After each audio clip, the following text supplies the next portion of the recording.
What if the lion you once saved had come back to find you? He wasn't supposed to be there that day. The patrol plan had changed at the last minute. A new ranger had caught the flu and Ethan Wells had been called in to replace him. He didn't argue. He didn't ask why.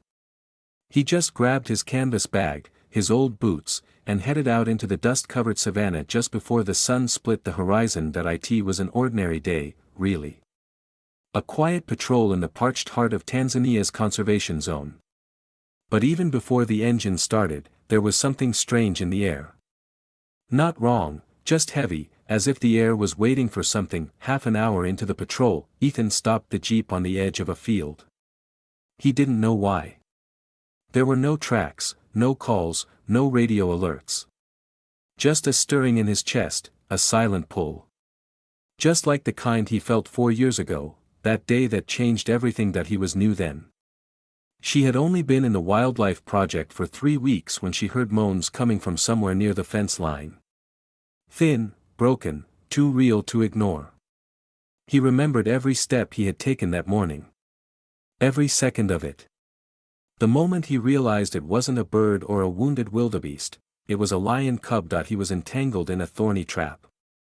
His ribs were sticking out like broken branches and one eye was almost completely closed. Ethan didn't wait for backup. He cut his own skin and crawled into the bushes, just to reach her. He remembered shivering, that light, moist breath on his palm. That he stayed with the cub for 3 days. She made him drink drops of water from a bottle cap, cleaned his wounds inch by inch, lying in the dirt next to him with only his ranger's vest as a cover. She named him Tamu, which means sweet in Swahili, and then, as quietly as she came, Tamu left. One morning he disappeared into the high grass without a word. No collar, no tags, no goodbye. Just a glimpse over her shoulder, a glimpse that was etched in Ethan's memory like a scar. That he tried not to romanticize it. He just wanted to think of it as instinct, nature taking back what was his. But deep down, he'd always believed that Tamu remembered him, and now she was here again. 4 years older. A few more gray hairs at his temples.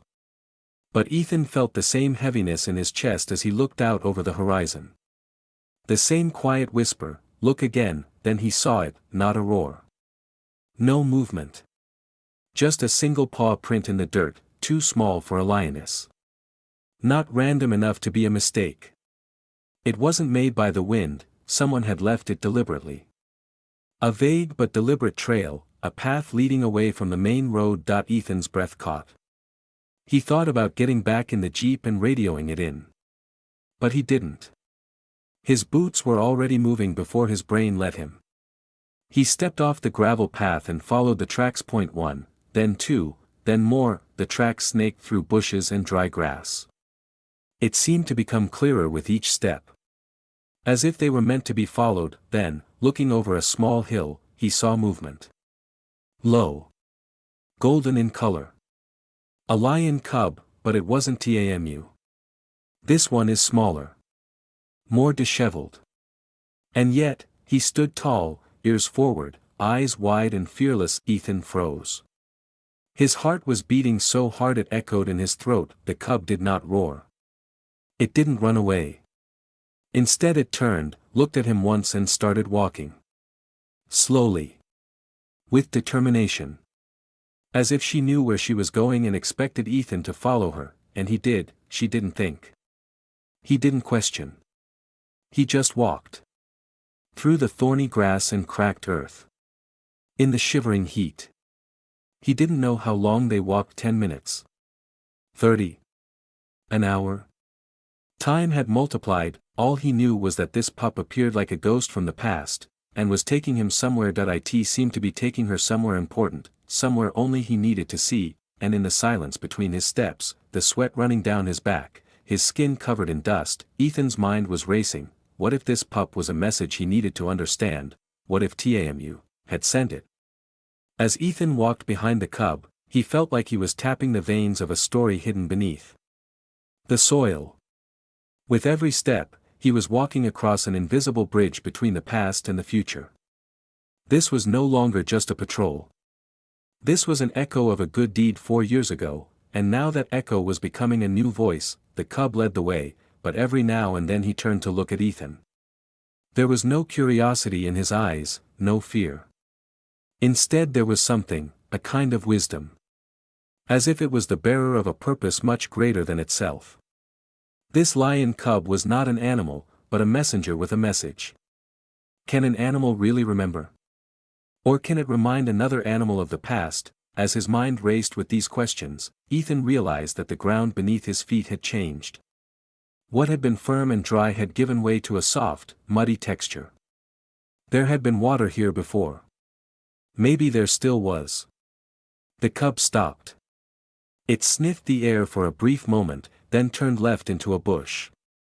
Ethan pushed through the thorny branches with his hand.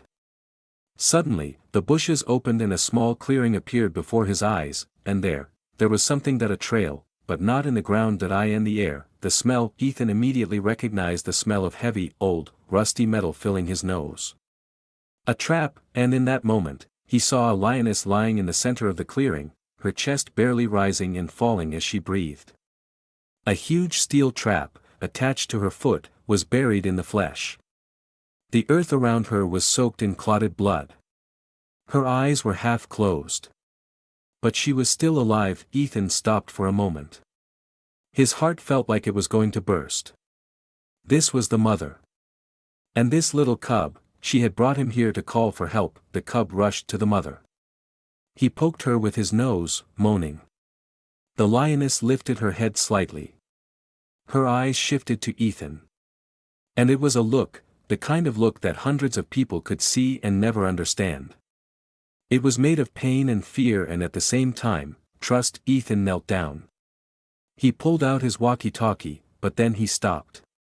This was a moment of heart and instinct, not of metal and procedure.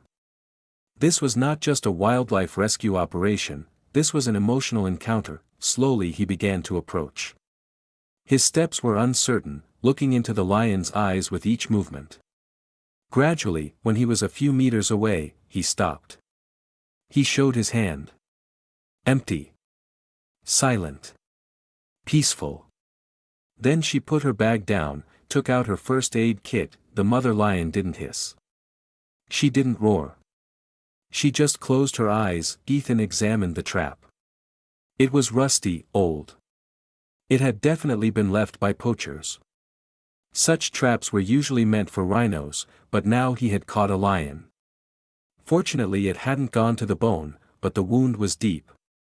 A few more hours and gangrene was inevitable. Ethan began to slowly open the two ends of the trap.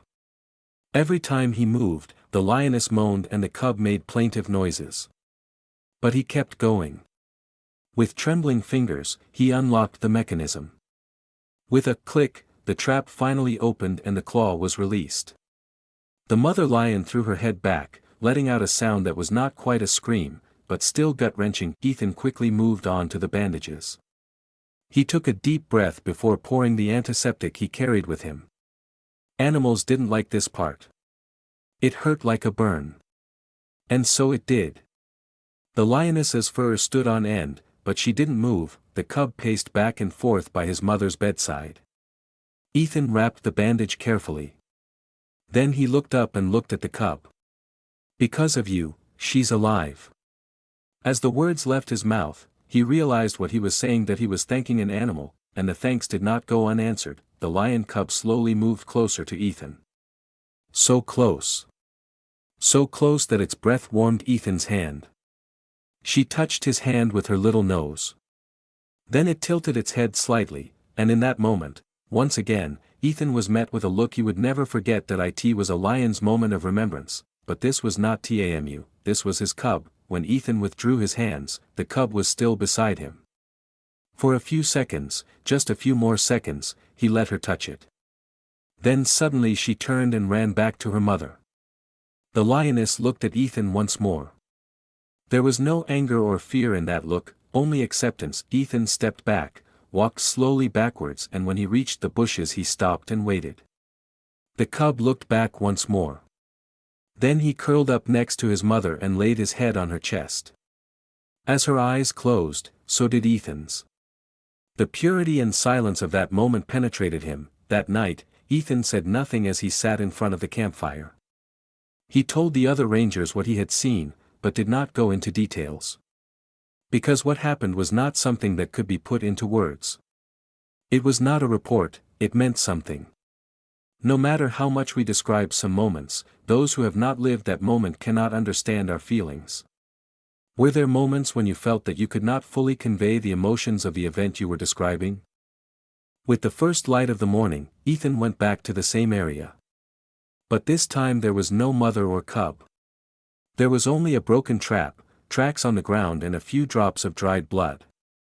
But Ethan knew, the traces of an encounter are never just physical. He reached into his bag, pulled out his small notebook and began to scribble. The pen tip trembled, but not his hands. He tried to sketch the sight he saw, the feeling he felt, the moment he would never forget. A mother lion and a cub. And between them, in the dust, a man. Some kind of bond, and in that moment, a sentence ran through him: sometimes nature is not just about survival. Sometimes it's about remembering. 2 days had passed.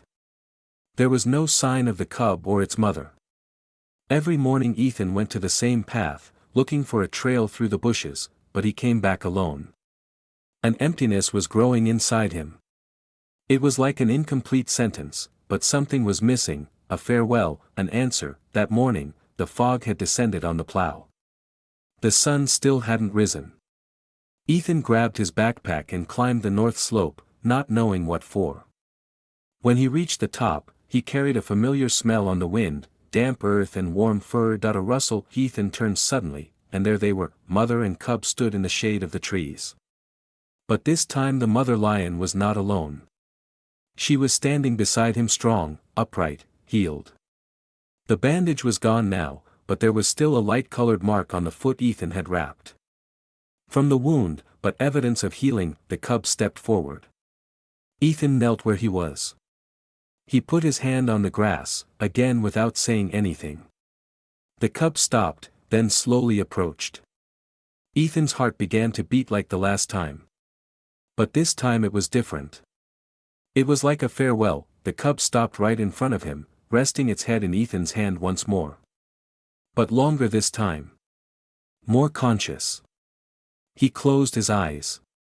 And then he did something else. He took a page that had fallen out of Ethan's notebook, put it in his mouth and dropped it in front of him. On it was a drawing of a mother and baby. Ethan gasped. This was possible, this was conscious. Then the mother lion let out a sigh. She turned and walked away. The cub looked at Ethan for another moment. And then, without missing a beat, it walked after its mother. They disappeared into the tall grass, but something was left behind, a trace, a memory, the bond, and when Ethan was alone on that peak, he cried for the first time. Quietly. Because now he knew, this wasn't just a rescue story, this was the reality of nature remembering a person. Do you think an animal really remembers? Write your thoughts in the comments. The answer to this question is sometimes hidden in a glance. So how did Savannah get on after that? Did everything go back to normal? Days passed. Savannah seemed to be back in its rhythm. The wind blew in the same direction, the bushes made the same sounds, but for Ethan everything had changed. When he returned to his camp, no one asked what happened. I could see it in his eyes. They weren't tired, but something else, fulfillment. As he packed his things, he noticed something tucked in the corner of his bag, a drawing. The drawing she had made with her own hands, the one she had left in front of the puppy. The edge of the page was wet, mixed with dust, but its true meaning was intact. In that moment he realized that this story was not just an encounter. It was a remembrance. Back in the city, Ethan didn't stay away from everyone. Instead, he talked. But his speeches were not stories of triumph. He didn't ask for applause or approval. It was the walk of a cub, the look of a mother, and the silent but clear response of the wilderness. One day, a boy approached Ethan after his lecture. Do you think a lion really forgets a human? He asked. Ethan smiled slightly. No, he said, but only if you don't forget. That sentence touched everyone in the room. What do you think? Does an animal really remember? Have you ever felt a bond with an animal you loved or helped? But the real surprise was a small envelope that arrived in Ethan's mailbox one morning. A letter from Kruger National Park. Inside was a photograph. It was taken at night, from a thermal imaging camera, 2 lions by the lake. One big, one small. The smaller one was standing on a flat rock, looking into the camera lens. On the back of the photo was a single note, "She is still here. And she has a cub." Ethan's hands trembled. This was no longer just an echo of the past. This was an ongoing story. Tamu's cub had grown up and had a cub of its own. 3 generations. A chain. And Ethan was the first link in that chain. That night he wrote in his notebook, "Sometimes nature remembers. Sometimes it comes back. And sometimes, even the greatest silence is a thank you."